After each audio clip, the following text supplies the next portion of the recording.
हम बात कर रहे हैं फिजिकल डेवलपमेंट ऑफ चाइल्ड, जबकि उसकी एज जो है 8 से 11 साल की है और इसको हम कहते हैं कि मिडिल चाइल्डहुड का पीरियड है। और मिडिल चाइल्डहुड के पीरियड में अगर हम बच्चों के ब्रेन और नर्वस सिस्टम की डेवलपमेंट की बात करें, पहले हमने उनमें देखा कि किस तरीके से फिजिकल डेवलपमेंट में उनकी फिजिकल चेंजेस क्या क्या आई। अब हम ये देखेंगे कि उनके ब्रेन और नर्वस सिस्टम में या दिमागी और अस्बी अंदाज से उनकी जो डेवलपमेंट हो रही होती है उसमें क्या क्या चेंजेस आती हैं। तो अगर ये 8 से 11 साल के पीरियड में अगर हम ब्रेन और नर्वस सिस्टम डेवलपमेंट की बात करें, तो brain and nervous system development continues during middle childhood. कि जिस तरीके से अर्ली चाइल्डहुड में ब्रेन और इसकी नर्वस सिस्टम की डेवलपमेंट हो रही होती है, वही डेवलपमेंट जो पैटर्न है वही उसी को ही फॉलो करते हुए ब्रेन और नर्वस सिस्टम की डेवलपमेंट जो होती है वो मिडिल चाइल्डहुड में भी हो रही होती है।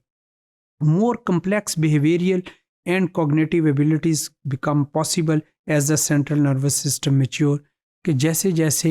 मरकज़ी दिमागी सिस्टम जो वो हमारा सेंट्रल नर्वस सिस्टम जो है वो मेच्योर होता है, उसी तरीके से उनमें ज़्यादा बिहेवियरल और कम्प्लेक्स किस्म की एक्टिविटीज़ में उनकी जो है पार्टिसिपेशन और डिलीवरेंस जो होती है वो नज़र आनी शुरू हो जाती है। और इसके जो मिडिल चाइल्डहुड में जो ब्रेन की जो डेवलपमेंट जो होती है उसी को कैरी किया जा रहा होता है जो कि अर्ली चाइल्डहुड में उनकी ब्रेन की और नर्वस सिस्टम की डेवलपमेंट हो रही होती है। Early in middle childhood a growth spurt occurs in the brain so that the by age 8 और 9 the organ is nearly adult size.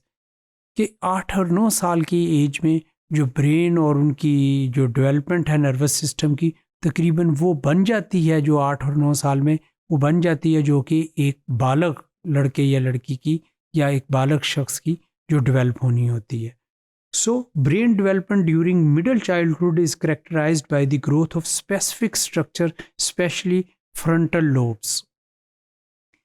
तो अगर हम इसकी बात करें ब्रेन डेवलपमेंट की मिडिल चाइल्डहुड में, तो ये स्पेसिफिक स्ट्रक्चर और स्पेशली अगर हम बात करें फ्रंटल लोब्स की, तो ये फ्रंटल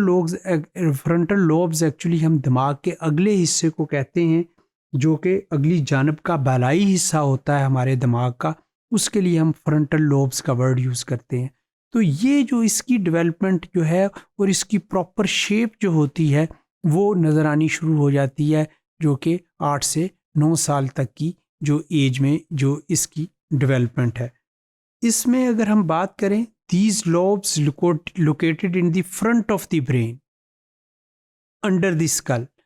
कि ये जो अगर हम इन दीज फ्रंटल लोब्स की जो जिनकी फ्रंटल लोब्स की जो बलाई हम बात कर रहे हैं दिमाग के अगले बैरूनी हिस्से की या बालाई हिस्से की, तो उसमें हम कहते हैं कि ये जस्ट अंडर द स्कल या दूसरे मायनों में ये खोपड़ी से थोड़ा सा नीचे, और ये जो फ्रंटल पार्ट का इसको हम नाम देते हैं और उसी वजह से इसको हम फ्रंटल लोब्स भी कहते हैं।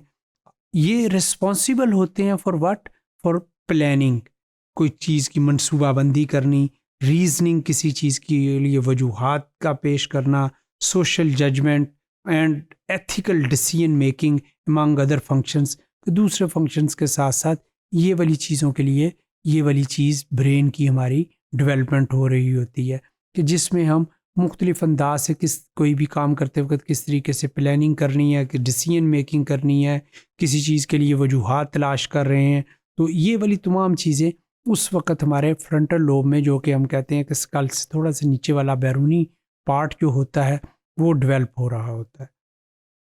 Damage to this part of brain result in erratic emotional outbursts. कि अगर खुदा न खास्ता इसमें कोई कोई इसको डैमेज हो जाए तो ये इमोशनली आउटबर्स्ट हो जाता है। तो वो या दूसरे मायनों में हम कहते हैं कि कॉग्निटिवली वो शख्स जो होता है या दिमागी तौर के ऊपर वो शख्स जो होता है वो सही तरीके से अपनी चीज़ों को परसीव फिर सही तरीके से नहीं कर सकता, ये इमोशनल आउटबर्स्ट हो जाता है।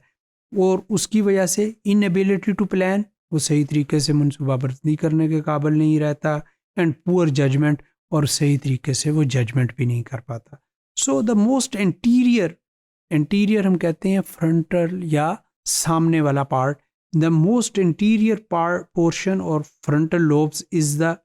Prefrontal cortex. प्रीफ्रंटल कॉर्टेक्स हम कहते हैं which appears to be responsible for personality, जो कि किसी की भी जो हम कहते हैं कि शख्सियत का परताव होता है या दूसरे मायनों में उसकी शख्सियत को का इजहार करने में मदद देता है या उसकी पर्सनैलिटी को वो को शो करने में या ज़ाहिर करने में काम आता है। सो अगर हम ब्रेन और नर्वस सिस्टम डेवलपमेंट की बात करें तो इस टाइम पीरियड में भी जो 8 से 11 साल तक का एज पीरियड है, जिसको हम मिडिल एज पीरियड कहते हैं, ऑफ मिडिल चाइल्डहुड पीरियड कहते हैं, उसमें उसी तरीके की ब्रेन और नर्वस सिस्टम की डेवलपमेंट हो रही होती है जो कि वो उसकी अर्ली चाइल्डहुड में जिस तरीके से चल रही होती है।